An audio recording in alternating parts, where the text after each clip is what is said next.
de Geografia? Vão abrindo aí o livro de vocês na página 104.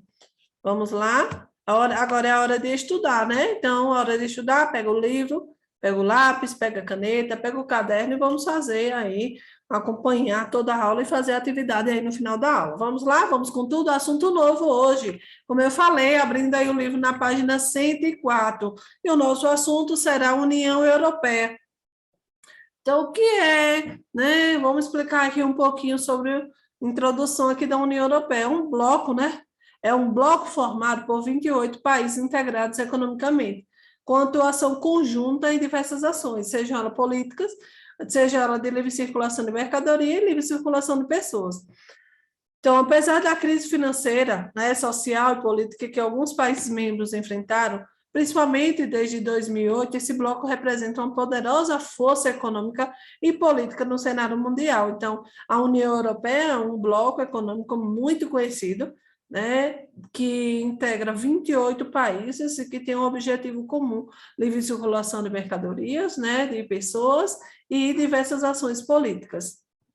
E aí nós temos, né, algumas economias que são mais frágeis e que haviam recebido pesados investimentos externos, como Portugal, Irlanda, Grécia e Espanha, viram-se em sérias dificuldades para honrar seus compromissos financeiros.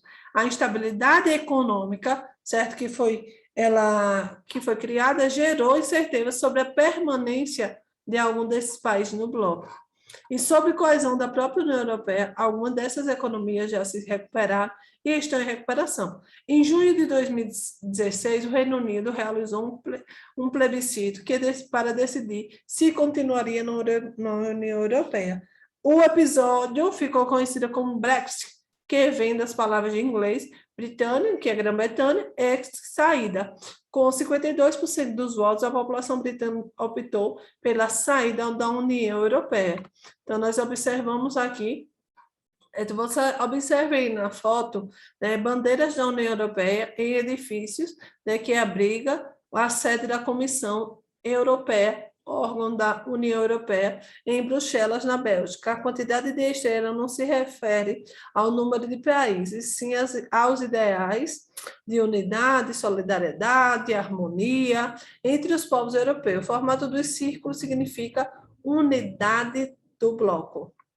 É bem interessante. A origem da União Europeia, né? Então, a necessidade da estabilização política e econômica de Europa estável e debilitada após a Segunda Guerra Mundial foi o fator que determinou, né, na construção histórica da União Europeia. Então, alguns países estavam economicamente debilitados e eles começaram a entender, né, e a visualizar que a construção, né, e o acordo formado por vários países seria um fator determinante para criar, né, esse bloco econômico, a União Europeia.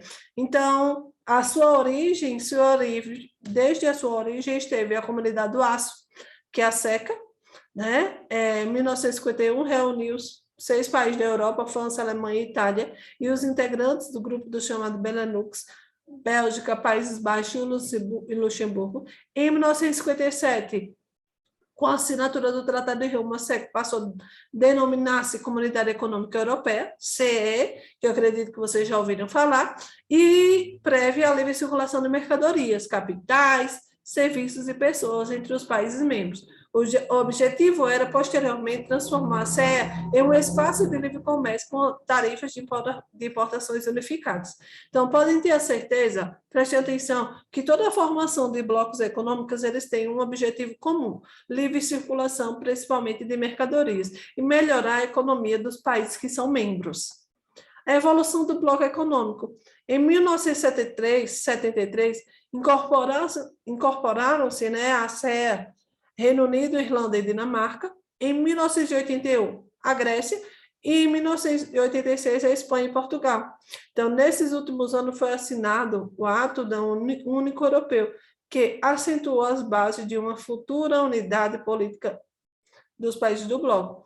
Em 92, o Tratado de Maastricht, a CE passou a se chamar União Europeia e fixasse os critérios para a adoção da moeda única pelos países membros. 3 anos depois, ingressaram, né, no bloco, a Austrália, a Suécia, a Finlândia, e aí a todo momento foi só crescendo, né, crescendo. A Noruega chegou, né, a negociar a sua ingressão, mas preferiu não participar. Em 99 surgiu o euro, a moeda comum de 12 dos 15 países membros da União Europeia.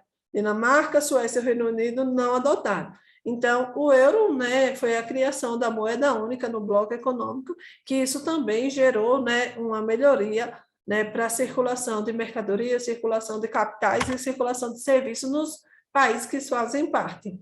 Mais 12 países. E aí a gente tem alguns dados aqui. Em 2004, incorporou a União Europeia mais 10 novos países do leste e do sul da Europa, que são eles Estônia, Lituânia, Letônia, Polônia, República Tcheca, Eslovênia, Eslováquia, Hungria, Malta e Chipre. Bulgária e Romênia ingressaram formalmente no bloco em 2007. Os países candidatos a ingressar na União Europeia em 2018 eram Turquia, Macedônia, Albânia, Sérvia e Montenegro. Em referendo realizado em janeiro de 2012, a população croata aprovou, com 66% dos votos favoráveis, a entrada da ex-república, né, da Iugoslávia na União Europeia. A integração da Croácia ocorreu em 1º de julho de 2013. E aí vocês vão observando que a cada ano que vai passando, vai integrando mais países no bloco, e o bloco acabando, né, se fortalecendo. Então, para ingressar no bloco, os candidatos precisam atender a 3 condições básicas. Quais são elas? Ter economia desenvolvida, então ser um país rico, manter um regime político democrático que respeite os direitos humanos e aceitar a legislação da União Europeia. Então, tem esses 3 critérios para você fazer parte da União Europeia, para o país fazer parte da União Europeia. Lembrando que precisa ser de economia desenvolvida, ok? E aqui nós temos a evolução da União Europeia. Vocês perceberam que ao longo dos anos foram passando e alguns países foram aderindo, né, a fazer parte desse bloco econômico, e a União Europeia só fortalecendo. E aí vocês observam, em 1958, quem aderiu? É o que está de rosinha. 1973, quem foi que aderiu? Que está de amarelo. 1981, o país que está de verde. 1986, os países que estão de laranja. E assim, aos poucos, foi melhorando, foi aumentando, e mais países foram aderindo, mais países ficando membros, né, aí da União Europeia. Muito interessante. Políticas sociais da União Europeia. Não, então, a União Europeia desenvolveu um sistema de proteção social, né, que, apesar dos questionamentos por seu elevado custo, tem garantido aos cidadãos um padrão de vida elevado e diminuindo as desigualdades sociais nesse país. O estado de bem-estar social, que é o welfare state, né, o estado de bem-estar social, seguro-desemprego. O que é que faz esse estado de desenvolvimento social? Algumas denominações, né, que ele visa para a sua população. Então, seguro-desemprego, previdência social, sistemas públicos de saúde, educação eficiente, crédito acessível para a compra de imóveis, atendimento a pessoas idosas, e políticas de integração de pessoas com deficiência são exemplos das políticas de proteção social típicas desse país. Então, todas essas melhorias, né? Esse estado de bem-estar social é um sistema de proteção social, né, está protegendo a sua população. Então, a população vai ter acesso ao sistema de saúde pública, a população vai ter acesso à educação eficiente, crédito acessível para a compra de imóveis, então, aposentadorias, né, atendimento de pessoas idosas, política de integração de pessoas, então, é muito interessante. E todas essas despesas com a Previdência são pagas pelas administrações públicas, por empresas e também por cotas individuais de familiares. O maior montante é destinado a aposentadorias e despesas sanitárias e educativas. Com taxas de desemprego atuais, os países europeus que adotam sistemas têm empreendido esforços para assegurar maior assistência aos desempregados. Outro tipo de proteção social praticado é o rendimento mínimo garantido aos cidadãos mais desfavoráveis, proporcionando-lhes condições de vida minimamente dignas. E aí vocês observam que a redução muito grande de desigualdade social, né? Porque os governantes, eles pensam, né, na qualidade de vida da sua população, e aí reduz bastante essa desigualdade, porque as pessoas conseguem ter acesso, né, a melhorias, né, em vários e vários setores, melhorando sua qualidade de vida também. A crise do modelo social europeu. Há mais de décadas, esse modelo social passa por dificuldade em razão do baixíssimo crescimento demográfico do continente. Então, a crise é o quê? Porque as mulheres da Europa, né, elas querem ter uma reduzida quantidade de filhos, e aí essa quantidade de pessoas, né, então, como é bem reduzido, ou até mesmo tem mulheres que não têm nenhum filho, não querem ter nenhum filho, acontece que o número de nascimentos é insuficiente, certo, para equilibrar, né, o crescimento populacional no país. Então, o que vai acontecer? Consequentemente, um grande número de idosos e não vai ter mão de obra, não vai ter jovem para suprir a necessidade do mercado de trabalho. Então, precisa de jovem. E aí, cadê os jovens que não têm para suprir essa necessidade? Certo? Então, muito complexo.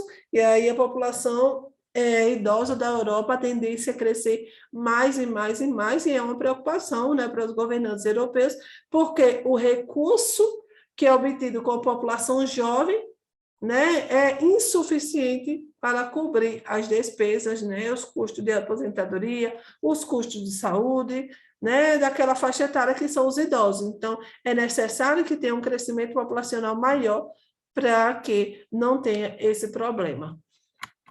Prioridade das políticas sociais. Entre as preocupações sociais europeias, há duas de grande impacto para a população: o desemprego e a falta de segurança. O desemprego, assim como as demais regiões desenvolvidas no mundo capitalista, os países da Europa Ocidental vivem um intenso processo de incorporação de novas tecnologias em praticamente todos os setores da atividade econômica. Esse processo gera demanda de investimentos em equipamentos e tecnologia por parte das empresas e agrava o desemprego. A pressão da população sobre a autoridade e empresas públicas para diminuir o desemprego nos países europeus é muito grande. E aí observe a manifestação, né, manifestantes que protestam contra o congelamento dos salários dos servidores públicos e a proposta, né, de extinguir cerca de 120 mil empregos públicos em Paris. Essa é uma maneira de manifestar, né, e buscar os seus direitos, né, que são muitos, e que esse desemprego tem que ser reduzido, essas taxas. Segurança pública.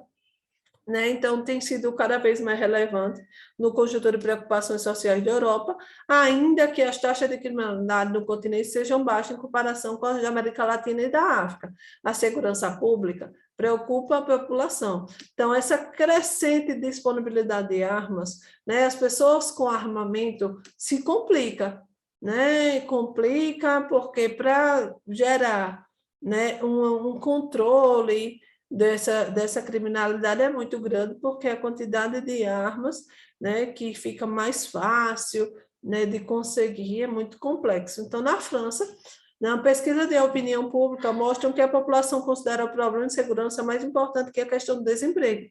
As mais diversas formas de violência, incluindo atentados terroristas, têm apresentado crescimento nas estatísticas dos órgãos policiais e da justiça. Além disso, a falta de perspectiva de futuro por causa do desemprego e a presença de imigrantes clandestinos favorece o crescimento da extrema-direita, com posturas xenófobas e contrárias à própria União Europeia. Então, aí vocês observam, né? Segurança é muito bom, né? Você viver em um país onde tem segurança, né? E aí a população da Europa visualiza que o problema de segurança é muito maior do que o problema de desemprego, porque a segurança causa, né, aquela instabilidade para a população, até para você sair, né, para um deslocamento, o povo fica com medo, e aí acaba, né, gerando várias consequências para a população de alguns países da Europa. Instituições da União Europeia. Aí nós temos várias instituições que regulam, né, intermediam a atuação da União Europeia, que é o Conselho Europeu, Comissão Europeia, do Parlamento Europeu, Tribunal da Justiça e Comitê Econômico e Social. Esses são as instituições. Então, o Conselho Europeu encarrega-se de definir as políticas gerais da União. Então, é formado por chefe de Estado, governo dos países membros, presidente, né, presidente da Comissão Europeia, tudo para melhorar, né, qualificar aí o Conselho. Comissão Europeia, órgão encarregado de colocar em prática as políticas da comunidade. Parlamento, controlar a Comissão Europeia e aprovar os pressupostos comuns. Tribunal da Justiça, assegurar a respeito a leis comuns, né, e a aplicação dos tratados. Comitê Econômico e Social, prestar, né, ele é responsável por prestar consultoria às propostas da Comissão Europeia. E aqui nós temos as políticas comuns da União Europeia, PAC, Política Agrícola Comum, Política Pesqueira, Política Regional, Política de Transporte, Política Industrial, Política Comercial, Política Ambiental. E aí, cada uma dessa política, né, política agrícola comum, ela vai tratar, né, sobre a questão política agrícola dos países membros, né, tentar evitar essa questão da competição dos produtos agrícolas estrangeiros, manter os preços, manter o nível de vida dos agricultores, né, garantir essa questão do preço mínimo nas vendas de produtos. Política pesqueira, né, compreender para explorar as fronteiras marítimas, incentivos à modernização da frota pesqueira, como a indústria de navegação. Política regional, ela vai reduzir as diferenças de desenvolvimento econômico. Política de transporte, aí os nomes já dizem, ampliação, modernização das principais vias de acesso aos países do continente europeu. Política industrial, vai incentivar as empresas a se modernizarem, as indústrias se modernizarem, indústria modernizada gera mais produção. Política comercial, tentar, né, dar uma organização nos produtos comercializados, ver as questões das taxas. E aí nós temos a crise ambiental, né, que visa criar uma legislação ambiental única dos países membros, né, o desenvolvimento sustentável constitui um dos principais objetivos da União Europeia, né, tentando aí se basear nessa ação preventiva, correção de danos causados ao meio ambiente. Alguns exemplos disso são a proibição da gasolina com chumbo, a reciclagem de resíduos sólidos urbanos, e aí vocês observam aí na fotografia ao lado, funcionários trabalhando, né, em um centro de reciclagem na França. Então, é interessante a proibição também do uso dos CFCs, que são os clorofluorcarbonetos, e a utilização de energias limpas. Então, são algumas políticas adotadas pela União Europeia que visam melhorias de qualidade de vida para toda a sua população, certo? E agora nós vamos para a nossa atividade. Abram aí na atividade, no final do capítulo, eu não coloquei aqui a página, mas eu acredito que será mais ou menos na página 113, 115, né? Mais ou menos eu acredito que na 113, e aí vamos lá para a primeira questão. Faça o que se pede. Quais são as condições básicas para um país ingressar no bloco que forma a União Europeia? Letra B. Qual a principal diferença entre a União Europeia e a antiga CE? Letra C. Cite pelo menos 3 países europeus que não integram a União Europeia. Então, está tudo muito fácil, as respostas para vocês estão aí no livro. Então, a letra A, estabilidade política com respeito aos direitos humanos, estabilidade econômica, ser aceito por todos os membros do grupo. Letra B, qual a diferença, né? Entre a CE e a União Europeia. É a intensidade da integração que aconteceu com a União Europeia, que acordou a livre circulação de pessoas, serviços e mercadoria, além da adoção do euro como moeda única. E os 3 países europeus que não integram a União Europeia. Então, alguns desses países são Albânia, Andorra, Belarus, Liechtenstein, Macedônia, Moldávia, Montenegro, Sérvia, Noruega e Suíça. Alguns, eu coloquei mais de 3, né? Aí aqui, vocês vão reproduzir a tabela a seguir em seu caderno e completá-la com o nome dos países membros da União Europeia, conforme o ano de ingresso no bloco. Então, fica muito fácil. Olha, lembre aqui do mapa. Olha aqui esse mapa. Lembra do mapa 1958, 1973. E aqui também tem toda uma parte, né, que ele fala de cada ano, qual for o país que foi fazendo a integração. Então, está muito fácil para vocês identificarem e fazer essa tabela. Essa questão vai ficar para casa. Vocês vão fazer em casa e na próxima aula do seu professor, na próxima semana, você deve entregar essa atividade toda completinha, ok? E nossa aula vai ficando por aqui, né? Um forte abraço, fiquem com Deus. Tchau, tchau, até a próxima aula.